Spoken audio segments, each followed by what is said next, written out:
बीडमध्ये ज्या काही जाळपोळ झाल्या होत्या त्याची पाहणी केली. काय तुम्हाला जाणवलं, कारण यापूर्वी सर्वप्रथम मी सर्व इथे जी प्रसारमाध्यमातील, इलेक्ट्रॉनिक मीडियातील लोक आले, डिजिटल मीडियातील, त्यांना सर्वांना एकच नम्र विनंती करते, हात जोडून त्यांना आणि त्यांच्या एडिटर्सना, की मी जे बोलते आहे तो विषय अत्यंत संवेदनशील आहे, तर याची कुठेतरी सनसनीखेज बातमी होईल असं काही विधान माझ्या तोंडात घालू नका. कारण खूप गंभीर आणि मी अत्यंत व्यथितपणे ही पत्रकारांना जे आज मी संभाषण करते ते त्याच्यामुळे करत आहे. आता मी इथे सुभाष राऊत यांच्या सनराईज या हॉटेलचा विध्वंस बघण्यासाठी आलेली आहे. मी विध्वंस असा शब्द याच्यासाठी वापरला की बीड शहरामध्ये मी आज अनेक ठिकाणी गेले. म्हणजे अगदी आमचे जिल्ह्याचे अध्यक्ष राजेंद्र मस्के असतील, शिवसेनेचे शिंदे गटाचे कुंडलिकराव खांडे असतील, त्याचबरोबर अगदी आमदार संदीप क्षीरसागर असतील, माजी आमदार अमरसिंह पंडित असतील, यांच्या सगळ्यांच्या गोरे असतील, यांच्या सगळ्यांच्या घरी गेले.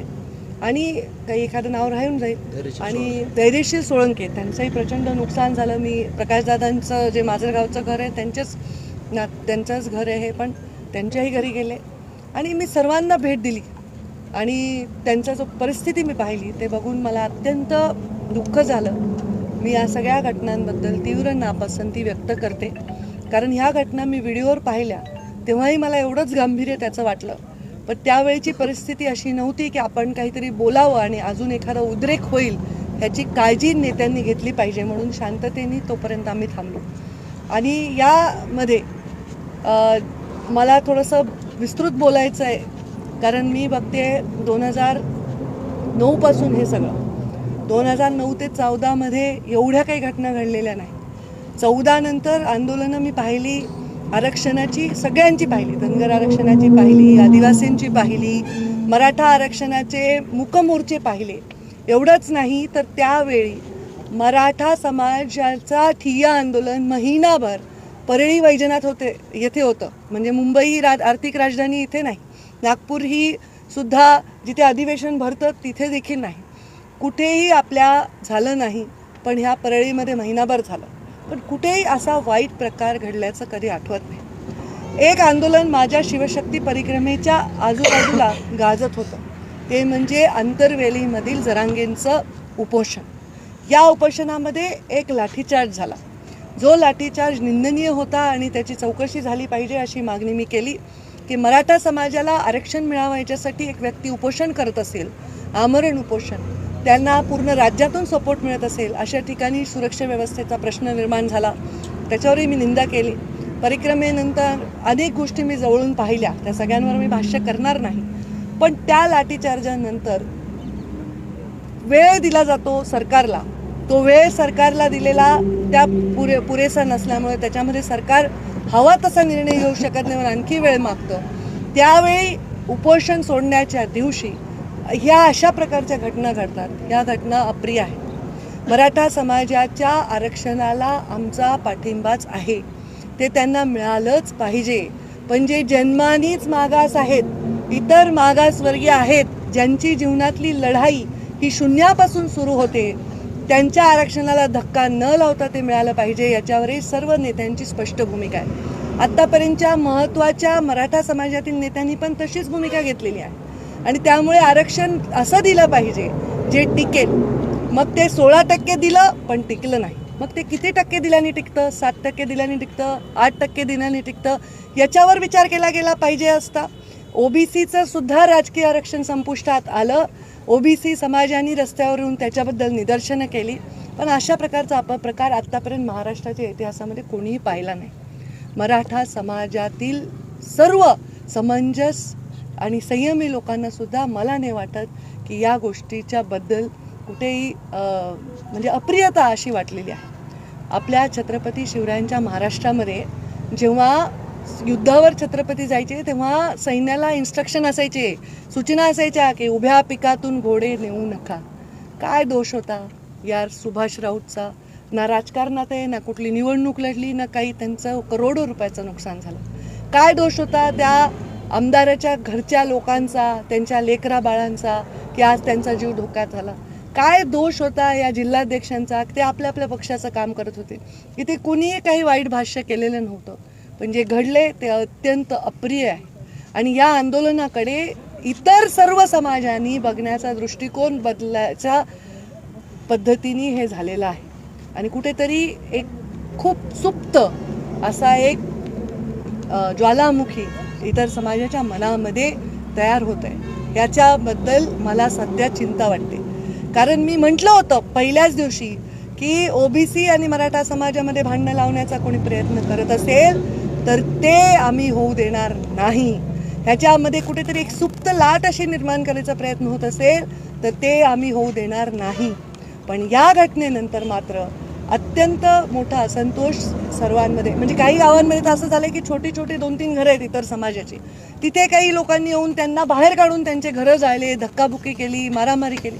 या घटनांविषयी मला वाटतं कोणी पण आंदोलनकर्ते असतील, आरक्षण मागणारे असतील आणि नेते असतील, यांनी याच्याबद्दल कुठेतरी या घटनांचा निषेध केला पाहिजे. आपल्या महाराष्ट्राला एक संस्कृती आहे. आपल्या महाराष्ट्राच्या या संस्कृतीला साजेशी आंदोलनं इथे आत्तापर्यंत इतिहासात झालेली आहे. कधी अशा प्रकारची अप्रिय घटना घडलेली नाही. ही त्याची सुरुवात नसेल तर हा त्याचा शेवट पाहिजे. इथून पुढे असं काही महाराष्ट्राला पाहायला लागू नये अशी माझी सर्वांना विनंती आहे. प्रत्येक जण प्रत्येकाला सपोर्ट करतो, आम्ही पण सपोर्ट करतोय, आमची भूमिका मांडतोय.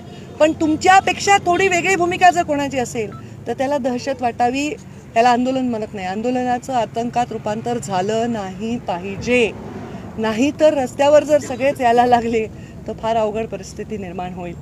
मला असं वाटतं की मराठा समाजाच्या आरक्षणाच्या विषयामध्ये केवळ शब्द आणि डेडलाईन घेण्यापेक्षा खरी खुरी चर्चा घडून आली पाहिजे. ज्यांच्याकडे संविधानिक डेटाबेस आहे अशा लोकांकडून, आणि त्याचा विषय मिटवला गेला पाहिजे. कोणाचंही आरक्षण मारून कोणी देत नसतं, हे निसर्गी आहे. आता समजा धनगर समाजाला आदिवासीतून आरक्षण पाहिजे, आदिवासी म्हणतील काय, या आम्ही देतो तुम्हाला आरक्षण. ज्यांच्याकडे तुम्ही जाणार आहेत त्यांचा तर तिथे अवरोध असणारच नाही, निसर्ग आहे ना.